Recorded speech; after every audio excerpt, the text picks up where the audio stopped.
Hey everybody, welcome to another video. We are May 8th, 9th, somewhere first half of May, and we are already ripping out crops. As you can see behind me here, Sam is pulling out some of the early greens. We're getting a lot of summer things planted now. We're hitting warm weather. Temperatures are in the 70s sometimes. Night times are pretty mild as well. So we also have cucumbers planted in this outer row here. We've got peppers in the ground. We'll be putting tomatoes out very shortly. So a lot of those warm season summer crops are going in the ground. They're already fairly big in their pots, so they will just jump with the growth. But yeah, we're already done with some of our earliest harvests and earliest crops, and we're transitioning them again. We talk often around here about keeping a living root in the soil. That's a big goal of ours as we build fertility, because plants photosynthesize, capture solar energy, and then feed the soil biology that's down below. And so as long as we are keeping a plant living in each bed, we are absorbing solar energy and feeding biology. And that's really critical for the long-term fertility of the soil.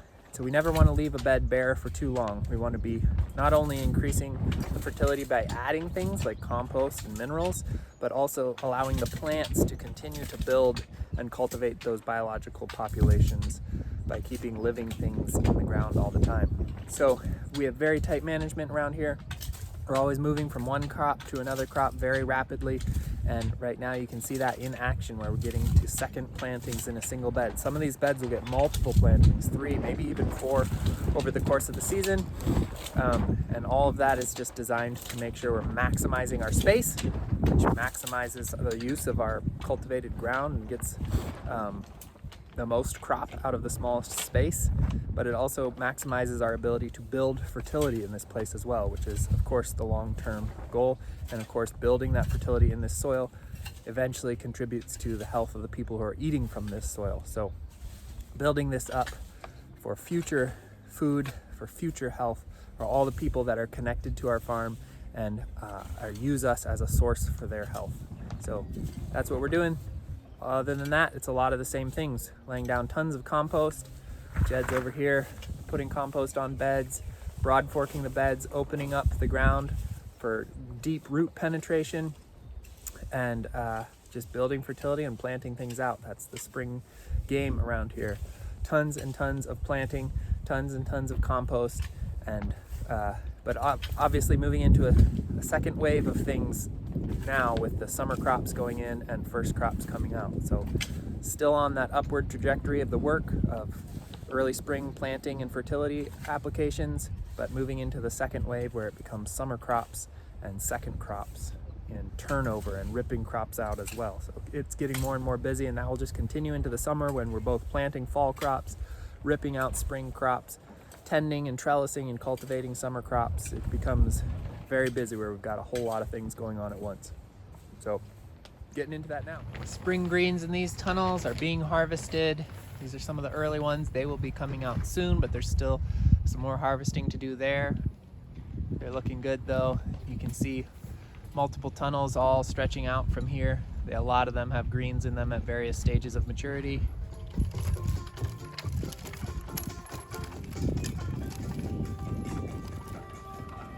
Lots of very small onions, several beds of them.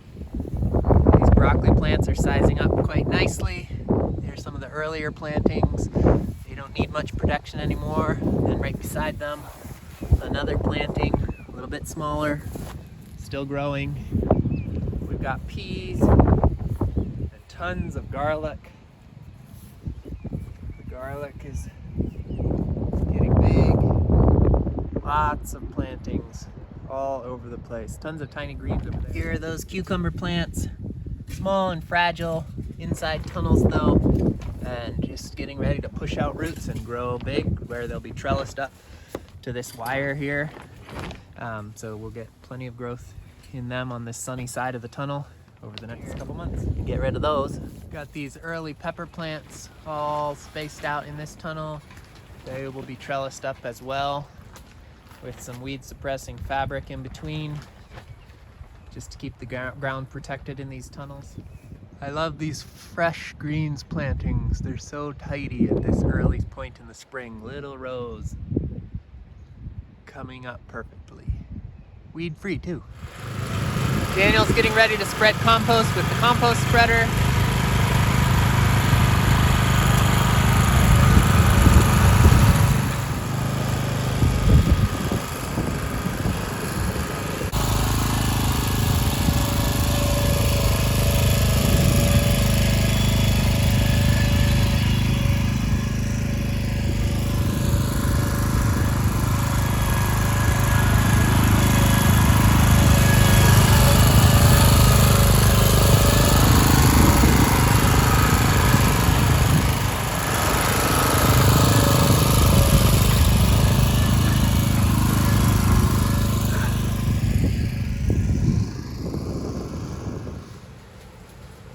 The greenhouse is also still completely full of plants.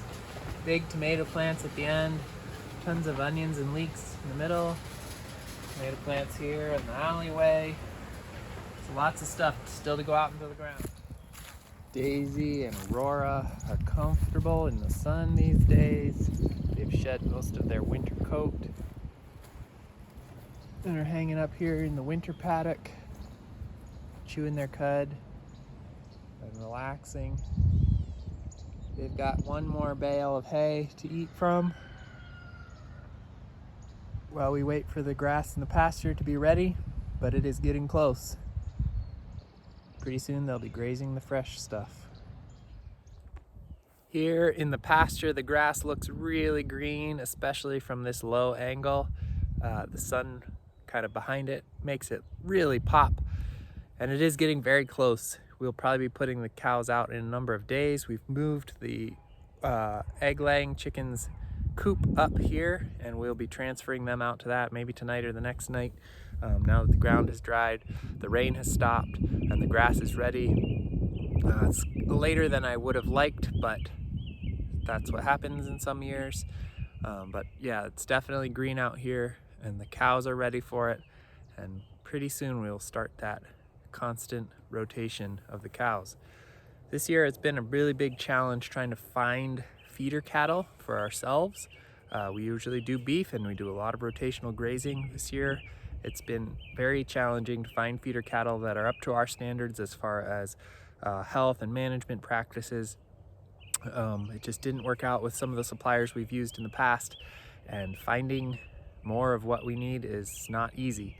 So we're trying to decide what to do with that. We may not do beef this year. We may do a very small number of beef this year, but we're still working through those issues. We have a little bit more time to source something that's up to our quality levels, but if we can't find anything, we might just be holding back on beef for this season and trying to develop our supply lines with other producers and get them lined up for the following year. So we'll keep you tuned on that. It's been a little bit stressful trying to find those cattle that we believe are up to the standards of health and nutrition that our customers want and management practices that we believe in. And we're getting down to the end of the spring and the beginning of grazing season. If we don't have something lined up in the next couple weeks, we may have to make some hard decisions. So every year is a little different, and one of the benefits of having a diversified farm where we're doing vegetables and eggs and chicken and beef is that if one game's not working very well, you can play the other games. And if beef just isn't coming through, rather than change our standards or lower our standards and raise cattle that we don't believe have been raised to our standards or aren't ready at the right weight class that we need, we'd rather just kind of pull back, focus on the other parts of the business, and set ourselves up for something better in the future. So we will see. We haven't quite made that decision yet, but we will be making it soon. And so stay tuned to see how that pans out. I'm here standing on one of the fence lines of our pasture, and it's a really good visual right now at this point in the spring about what we can do with animal impact and management. To the left over here, you have pasture where our broilers have run and our cows have been grazed a number of times, and it's knocked down all the old duff, and it has laid down a ton of fertility, and the grass is rebounding this spring really strongly. Got a lot of green growth coming through. Just on the other side of the fence, these were the same fields in the past, and this side of the fence over here has not had any animal impact. and it hasn't been managed at all like the pasture over here. And you can see there's saplings and shrubs coming up through that haven't been knocked down by animals. There's a lot of old growth from last year still standing, which shades out the early spring growth. And generally speaking, if you get up close, you can see that there's a lot less grass. It's very thin, a lot of weeds, goldenrod, and it's still kind of just barely coming along early in the spring. Whereas on this side of the fence, you can see that there's a lot of leaf photosynthesizing already and starting to get fairly tall, several inches tall green growth from the fertility, mainly of the animals last season. So that's just kind of a cool early spring visual of what management versus not management can do for regenerating and accelerating growth and photosynthesis and deepening the soil fertility. And we'll see how these two spots develop over the course of the season, but it's just pretty cool to see that the effects are starting to compound and the growth is just skyrocketing over here in the pasture. So that's it. Thank you for everybody for watching. Just another week, springtime on the farm. Growth is really coming quick. Tons of plants are in the ground, moving into summer crops, getting further and further ahead. If you haven't signed up for the CSA, please do that. If you haven't told your friends about it, please do that. Place orders now even. It's really exciting that we have such early crops already and we are continuing to deliver every week. Lots of things, especially greens to people. They taste great, they're really good. And pretty soon we'll be having more and more and more until we really kick off the season in June. Even if you've signed up for the CSA and you're expecting a first box in June, which is kind of a normal CSA cycle, you can be placing orders now with us and getting those early greens. So please do that. It really helps us out, and we think the greens are incredible and better than anything you can get in the store. And so please do that. And like I said, tell your friends, because we need the support, and we've got a lot of food coming out of the garden this year, and we'd like to share it with as many people as possible. And stay tuned as the beef situation develops.